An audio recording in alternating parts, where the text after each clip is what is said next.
Hello दोस्तों, career hub YouTube channel में आपका स्वागत है। दुनिया की महाशक्ति अमेरिका में आगजनी से संबंधित बहुत सारे फोटोज और वीडियोज आपने देखे होंगे। कुछ लोग इसे ईश्वर का प्रकोप, अल्लाह का कहर या अमेरिका के कर्मों का फल कह रहे हैं, लेकिन ये तो कहने की बातें हैं। इससे संबंधित जानकार जो हैं वो कह रहे हैं कि इस घटना के पीछे मानव जनित कारण भी हो सकते हैं और प्राकृतिक कारण भी हो सकते हैं। लेकिन अगर ये घटना मानव जनित है भी तो इससे संबंधित कोई ठोस सबूत या साक्ष्य नहीं मिल पाए हैं, इसलिए इस पर चर्चा करने का कोई अर्थ नहीं बनता। लेकिन अगर हम ये समझें कि ये घटना प्राकृतिक है या ये घटना प्रकृति जन्य है तो इसके पीछे के बहुत से कारण बहुत अच्छे तरीके से हम डिस्कस कर सकते हैं। इसमें सबसे मजेदार बात यह है कि ये घटना ऐसे समय में घट रही है जब डोनाल्ड ट्रंप अमेरिका के राष्ट्रपति का पदभार ग्रहण करने वाले हैं या अमेरिका के राष्ट्रपति की शपथ ग्रहण करने वाले हैं। और डोनाल्ड ट्रंप जलवायु परिवर्तन जैसी किसी भी अवधारणा में कोई विश्वास नहीं रखते हैं।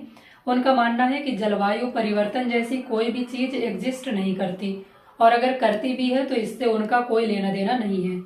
लेकिन इस घटना के पीछे जो सबसे बड़ा कारण बताया जा रहा है वो बताया जा रहा है जलवायु परिवर्तन को। तो आइए मैप के माध्यम से समझते हैं कि क्या घटना आखिर यहाँ पर घटित हुई है और किस तरह से जलवायु परिवर्तन यानी क्लाइमेट चेंज इसके लिए जिम्मेदार है। देखिए, ये है अमेरिका।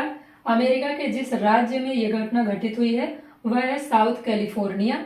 ये जगह जो है, इस जगह पर यह घटना घटित हुई है। तो देखिए, यहाँ पर आग लगने का सबसे प्रमुख कारण जलवायु परिवर्तन या क्लाइमेट चेंज को कहा जा रहा है। ऐसा इसलिए क्योंकि यहाँ पर पिछले 2 साल से सूखे जैसी स्थितियां बन रही हैं और इसके अलावा जो सामान्य बारिश यहाँ पर होती है या जितनी बारिश की आवश्यकता यहाँ पर होती है उसका 10% बारिश भी अभी तक नहीं हुई, जबकि बारिश का जो यहाँ मौसम होता है वो लगभग यहाँ से बीत चुका है या गुजरने वाला है। और इसके अलावा साउथ कैलिफोर्निया के इतिहास का अब तक का सबसे गर्म महीना जो था वो था अक्टूबर 2024। तो यहाँ देखिए, एक तो एकदम सूखे जैसी स्थितियां पहले से बनी हुई थी, बारिश बहुत कम हुई है इस साल।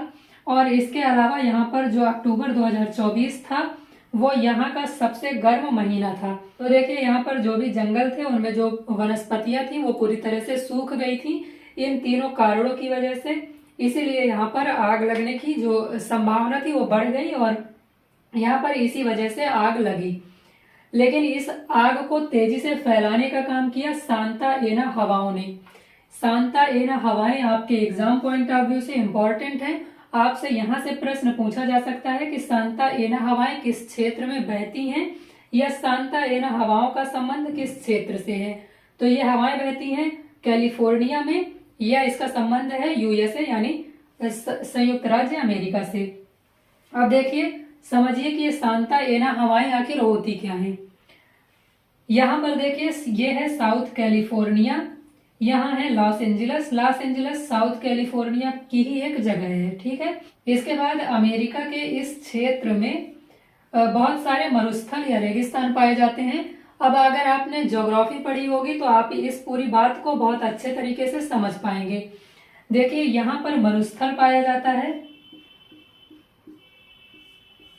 आपको पता है मरुस्थल तेजी से गर्म होते हैं और तेजी से ठंडे होते हैं। तो यहाँ से जो भी हवाएं होकर गुजरती हैं वो तेजी से गर्म होती हैं और वो हवाएं शुष्क होती हैं, यानी उनमें नमी नहीं होती है। जब हवाएं यहाँ से होकर के गुजरती हैं तो जो गर्म और शुष्क हवाएं होती हैं वो इन पहाड़ों से जाकर के टकराती हैं, क्योंकि यहाँ पर बहुत सारी पर्वत श्रृंखलाएं पाई जाती हैं।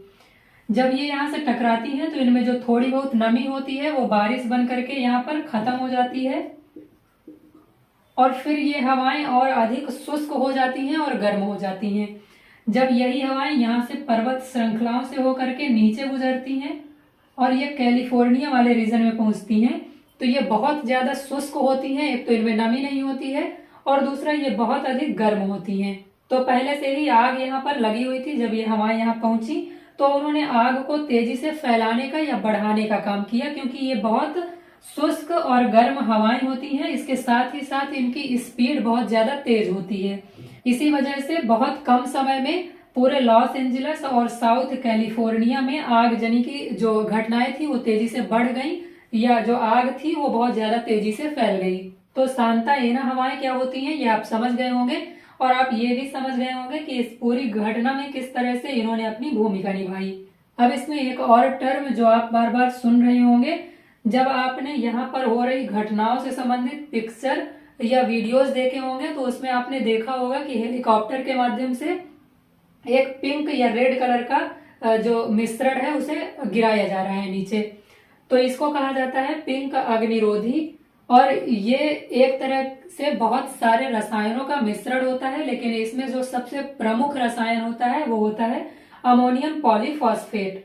तो ये भी आपको याद रखना है, आपके एग्जाम में पूछा जा सकता है कि पिंक अग्निरोधी क्या होते हैं, या पिंक अग्निरोधी में पाया जाने वाला जो प्रमुख घटक होता है वो कौन सा होता है।